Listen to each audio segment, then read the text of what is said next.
Hello, parents. We learn and remember things the most when we learn by playing. Let us learn about sounds through a game. Make sounds using different parts of your body, like snap your fingers or clap your hands. Help your child recognize where each of these sounds is coming from during the game.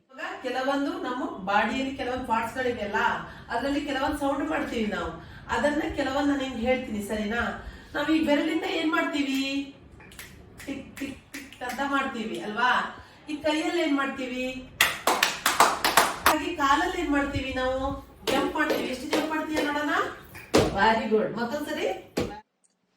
Now, let us learn about the things we can see through a game. Keep a few common objects found in your house in front of your child and ask them to identify different objects through questions. ಇಲ್ಲಿ ನೀರಿನ bottle ಎಲ್ಲಿದೆ ತೋರಿಸು ನೋಡೋಣ. ಏನಿದು, ಇದರಲ್ಲಿ ನೀರಿದೆಯಾ, ನೀರಿದೆ ಗೊತ್ತಾಗತ್ತಾ? Okay, very good. ಓಕೆ, ಇಲ್ಲಿ ಒಂದು ಫ್ರೂಟ್ಸ್ ಇದೆ. ಆ ಫ್ರೂಟ್ಸ್ ಎತ್ತಿಬಿಟ್ಟದು ಏನಂತ ಹೇಳು ನೋಡೋಣ.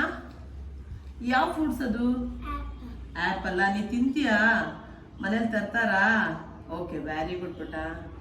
ಓಕೆ, ಕ್ರಯನ್ಸ್ ಎಲ್ಲಿದೆ? ಓಕೆ, ಇದು ನೀ ಯೂಸ್ ಮಾಡ್ತೀಯ ಮನೇಲಿ. ಏನಕ್ಕೆ ಯೂಸ್ ಮಾಡ್ತೀಯಾ? ಕಲರ್. ಏನ್ ಡ್ರಾ ಮಾಡ್ತೀಯಾ ನೀನು?